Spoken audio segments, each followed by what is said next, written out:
Vamos a hablar hoy sobre este dato que se conocía. Los dictadores bolivianos, Luis García Meza, Arce Gómez, que han sido condenados junto a otros ex militares por el Tribunal de Roma, lo decía muy bien, por el Plan Cóndor. Pues ha conocido cadena perpetua y hoy vamos a hablar también dentro de este espacio para conocer la posición junto a la presidenta de SOFAN, Ruth Llano, nos acompaña en los estudios, a quien le damos la más cordial bienvenida. ¿Cómo está? Buenas noches. Buenas noches, es un gusto de estar en este programa cuyo nombre es El Último Round. No sé si hemos dado a las dictaduras el último round, pero fue hoy día un round muy importante. Y bueno, es importante también empezar este programa con la música de Sting, que también es uno de mis favoritos, porque tiene una linda canción que se llama Y ellas bailan solas, dedicadas a todas las madres que han perdido a sus hijos y los tienen en la actualidad desaparecidos. Tiene toda la razón, entre el 70 y 80 la represión emprendida, recordemos, una época muy dura para Latinoamérica, una época muy dura, el Plan Cóndor junto a Pinochet y a los que pues se han ido incluyendo varios países que han formado parte de ello. Aquello que arranca en Roma ha tenido su tiempo, 7 años si no me equivoco. 9 años. 9 años para dictar una sentencia y hoy se conoce esa sentencia. ¿Cómo ve esto ASOFAN? Bueno, para ASOFAN hoy día ha sido un momento de mucha tensión, de mucho estrés. Hemos seguido en vivo todo lo que sucedía en Italia, hemos tratado de transmitir también. Hubo un primer incidente que se dio y entonces se retrasó bastante porque hubo una reunión de todos los jueces populares que han dictado la sentencia. Bueno, para SOFAN es un momento muy importante porque hemos logrado a través de este juicio que se pueda sancionar a 2 de los principales, no los únicos, responsables de la muerte, el asesinato, persecución de ciudadanos bolivianos que, y recuerden ustedes bien, que Arce Gómez decía que todos deberíamos andar con el testamento bajo el brazo.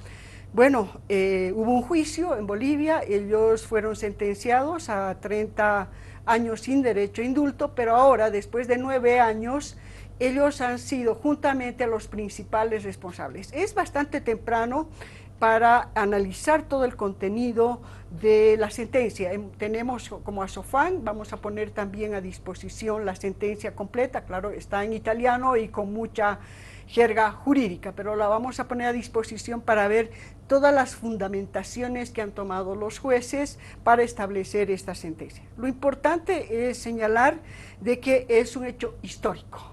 Y entonces como ASOFAN lo reivindicamos como un hecho histórico. En segundo lugar, también consideramos que la Comisión de la Verdad, que debe instalarse a la brevedad posible, ya que el presidente Morales promulgó ya la ley el 23 de diciembre, hoy día nos enteramos a través de la Gaceta.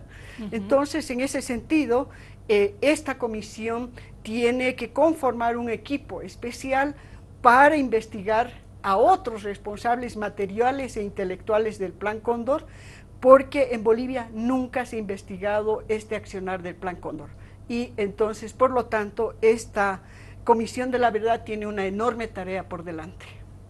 La verdad, para tener el contexto claro, Plan Cóndor, lo decíamos de los años 70-80, involucrados estos 2 señores que tienen cadena perpetua y además se está solicitando la libertad de estas personas porque han cumplido los 21 años, más en el hospital o en el recinto penitenciario, pero ya lo habíamos hablado en un programa, sí. Yo recuerdo muy bien, Ruth, pero quiero contextualizar.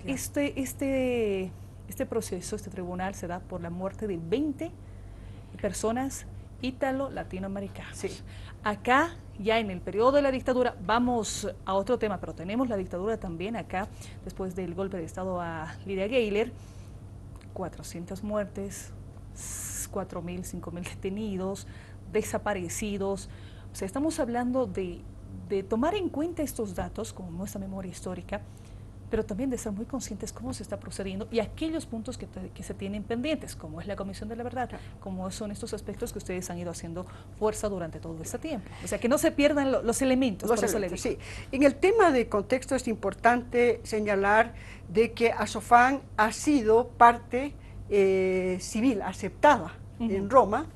Es necesario participar. Claro, participó también la doctora Nila Heredia, que fue la ministra de Salud y que presentó el caso de su compañero Luis Stamponi, del ELN, que nació en 1935, de origen también italiano, y que fue detenido en Bolivia y enviado hacia la Argentina. Estuvo en Automotores Orletti, y cuando su mamá vino desde la Argentina a Bolivia para ver qué había pasado sobre el destino de su hijo, la señora Mafalda Sarchiapponi, el apellido lo dice también italiana, ella recibió la noticia de que en Bolivia se había enviado a su hijo a la Argentina. Y cuando ella volvió a la Argentina, no era de Buenos Aires, se alojó en un pequeño hotel en Buenos Aires y también desapareció hasta el día de hoy. Entonces, todos estos elementos han sido analizados por los jueces en Italia y son parte de la sentencia del día de hoy.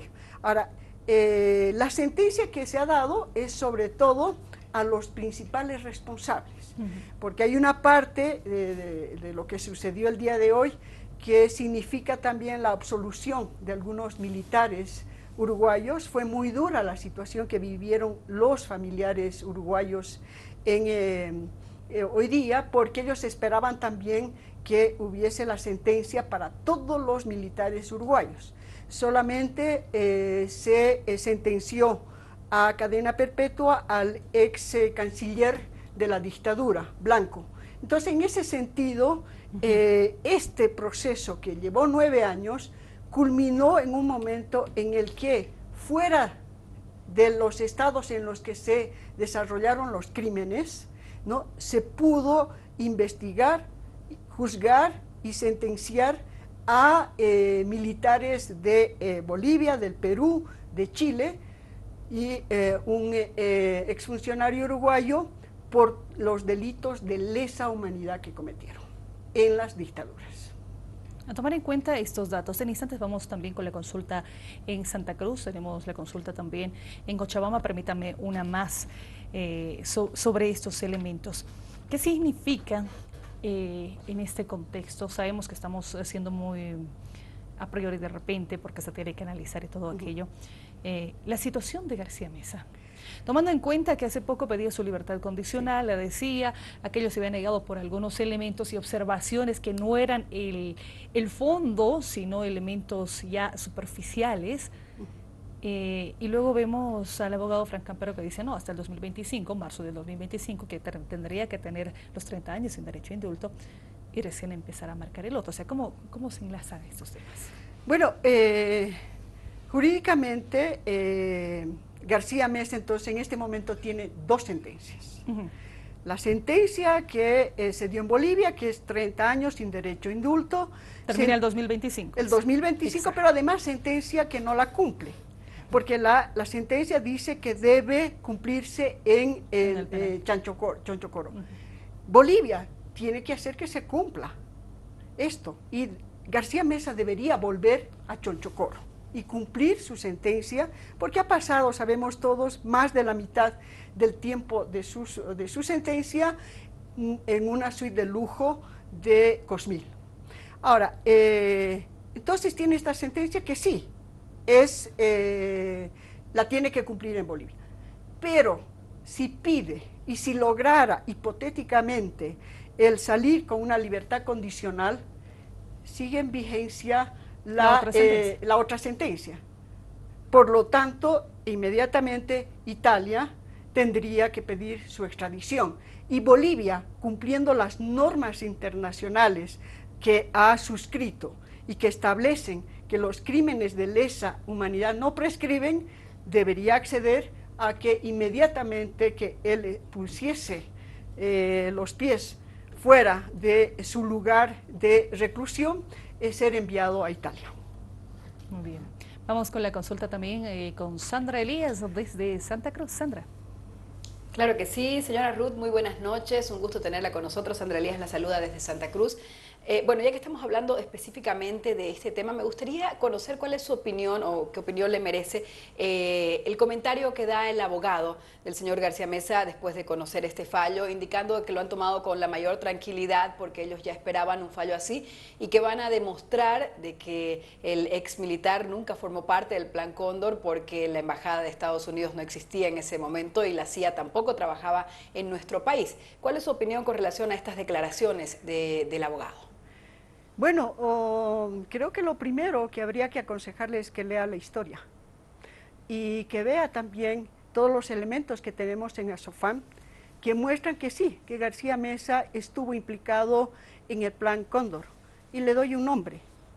El neofascista italiano Stefano Della Chiaie fue un paramilitar italiano que empezó a hacer una serie de actividades en contra de activistas progresistas y de izquierda, tanto en Italia como en Portugal, Argentina, en Chile, con Carlos Prats. Fue miembro y fue partícipe juntamente con los Novios de la Muerte, que era un grupo de italianos que tenían su sede en Santa Cruz precisamente, y Stefano Della Chiaie fue este paramilitar que participó en el golpe de García Meza. Todos estos datos de nombres de paramilitares italianos que prepararon el golpe de García Meza, que estuvieron en todos los elementos que significó ese golpe de Estado y posteriormente participaron, y hay incluso fotografías que Azofán tiene, donde está Arce Gómez y su gabinete juntamente con estos paramilitares italianos, que eran parte de otro plan que no era el Cóndor, sino que se llamaba la Operación Glado. Entonces, en ese sentido, es la Comisión de la Verdad la que va a tener que investigar todas estas relaciones. No es cierto de que no haya estado la CIA involucrada, porque ya incluso la misma CIA ha desclasificado documentos donde se establece todo este accionar de los paramilitares italianos que trabajaron con García Meza. Señora Ruth, bueno, otra consulta y muchas gracias por la respuesta. Decimos mucho, o se escucha mucho decir que en Latinoamérica tenemos una memoria muy frágil y lamentablemente esto en muchas ocasiones se torna cierto, ¿no es cierto? Hay datos o hechos, en todo caso históricos, que marcan la vida de familias, marcan la vida de ciudades, de países, marcan la historia del mundo en realidad, pero con el paso del tiempo van desapareciendo tal vez de la memoria colectiva o van dejando de tener esa importancia o esa relevancia dentro de esta conciencia colectiva, si se quiere.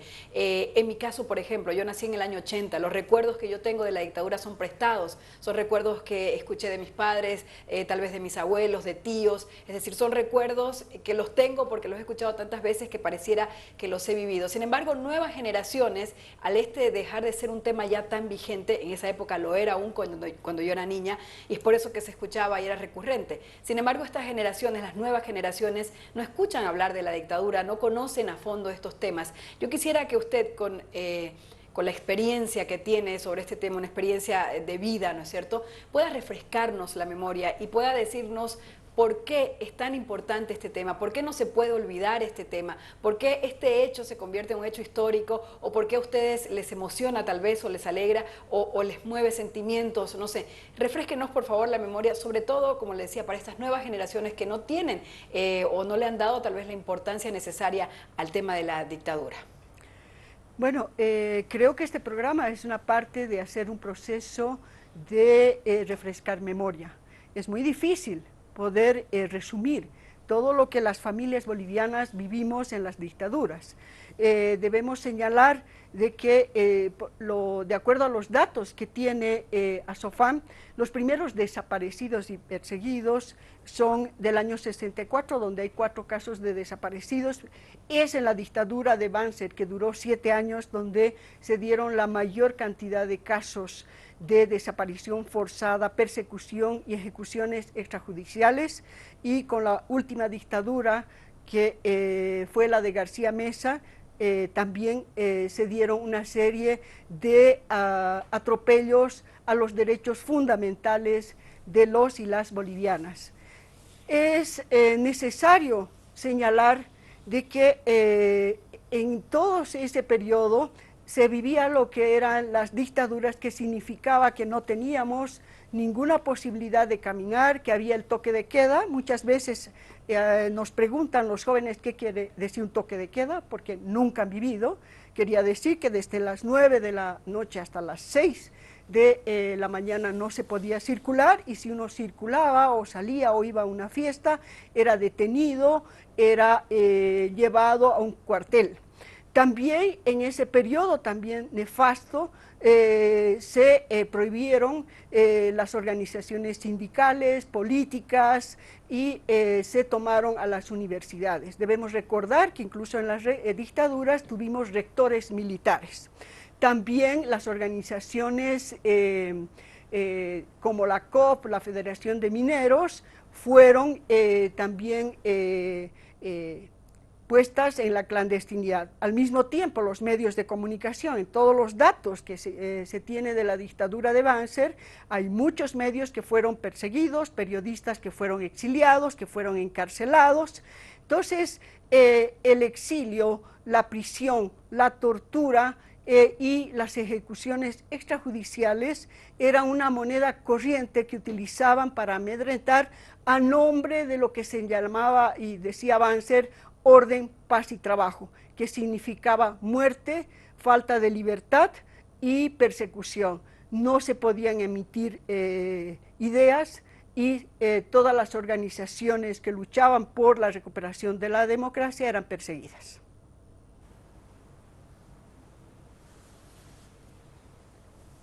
Muy bien, queremos agradecerle siempre por su visita. Estamos con Ruth Llanos, ella es presidenta de SOFAM, estamos hablando del Plan Cóndor, de la resolución también y esta sentencia que ha emitido el Tribunal de Roma. Tenemos consulta en Cochabamba, vamos con Juan Luis Gutiérrez.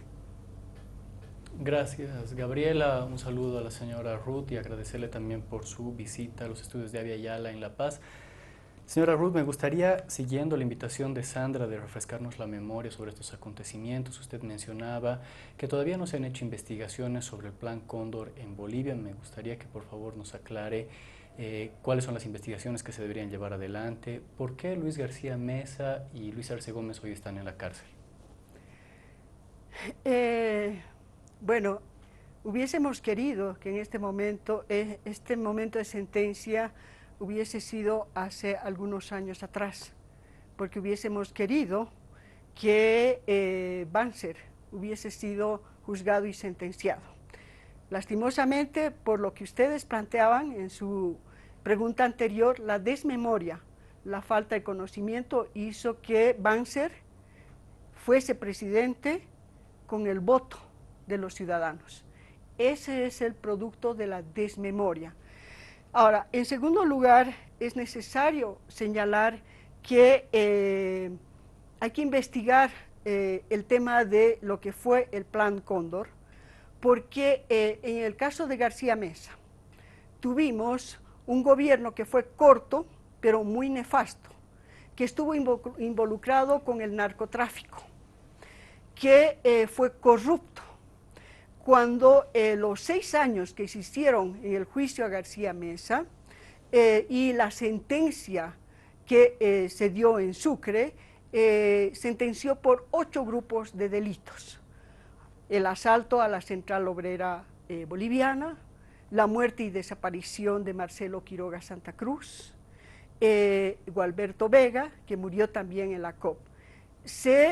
También se sancionó por la piscina olímpica de La Paz, que se construyó y que se robaron luego en ese gobierno hasta los vidrios. También por los negociados que se hizo con los carritos Jane, es decir, del Ministerio de esa época de Agricultura, que se robó la plata de los bolivianos, para la compra de un material inservible para el agro boliviano.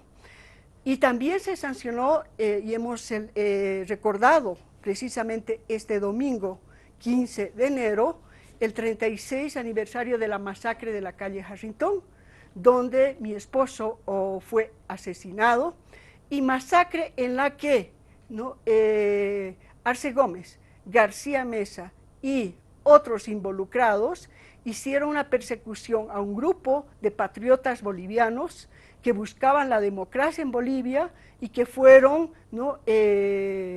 perseguidos durante la dictadura de Banzer para luego morir por esta democracia que todos gozamos el 15 de enero de 1981.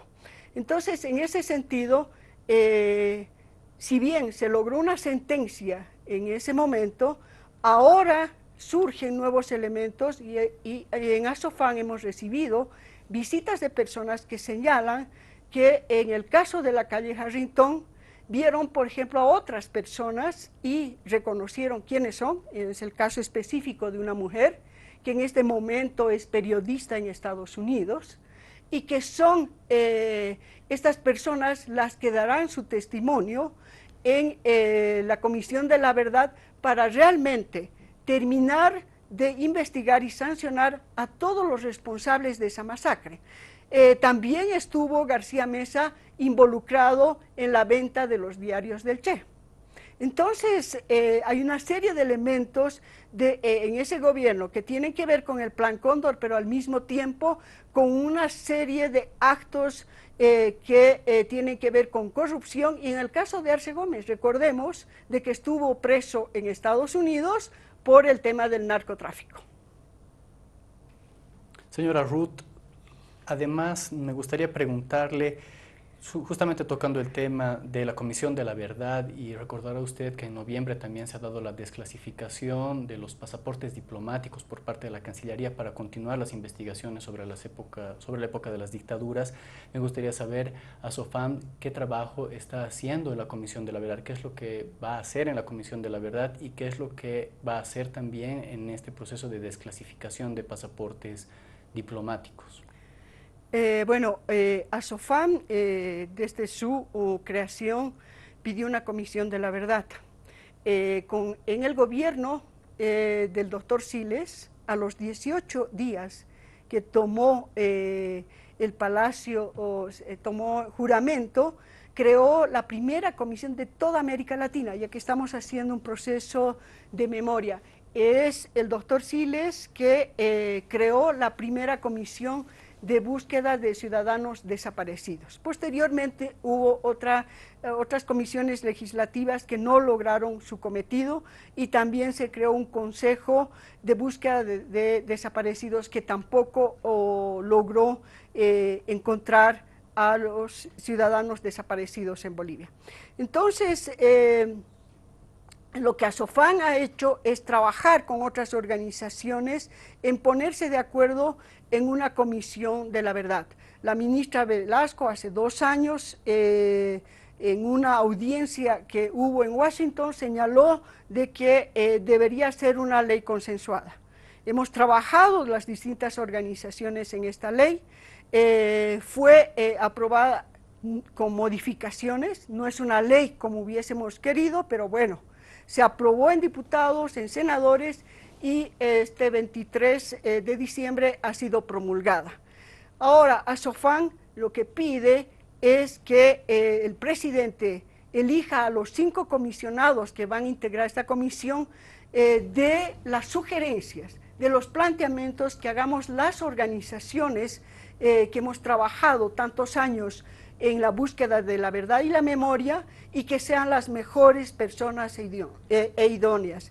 Esta ley tiene que tener su reglamento en el lapso de 2 meses y tiene que tener su presupuesto, convocar a su equipo técnico, y para eso estaremos como ASOFAM haciendo la vigilancia necesaria para que realmente sea un reglamento que permita lograr los objetivos que plantea la ley, y al mismo tiempo nos movilizaremos para presentar toda la información que tenemos y para movilizar también a nuestros familiares para que de todo el país puedan presentar sus testimonios y también puedan presentarse otros ciudadanos con datos e información de lo que pasó en los 18 años de dictadura que va a investigar esta comisión.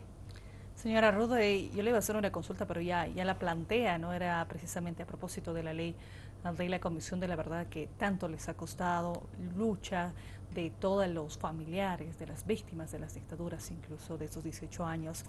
Y bueno, simplemente esperar la reglamentación porque ya abriendo la ley que está en la Gaceta, habla de la desclasificación de los documentos, el acceso a la información, la confidencialidad de la comisión, cuál es la tarea y todo aquello que se requiere obviamente la reglamentación para poder empezar a hablar de ese tema. Más allá, pues ahí está la ley y a comenzar a trabajar también en ese tema y el seguimiento que ustedes puedan tener. Sí, hoy día nos enteramos también de que se promulgó la ley. Por eso ha sido un día muy especial para SOFAM. Creemos nosotros que este espacio de la Comisión de la Memoria, como sucedió en otros países, va a permitir que los bolivianos nos reencontremos con ese pasado, discutamos ese pasado y establezcamos las mejores formas de encontrar la verdad y la memoria. Todos los mártires, todos los que fueron asesinados, todas las familias que han sufrido durante todos estos años se merecen que el informe de esta comisión permita posteriores juicios a todos los responsables de estas masacres, de estos asesinatos. Ha sido un gusto que nos acompañe. Muchas gracias. Muchas gracias, gracias a ustedes por esta batería de preguntas.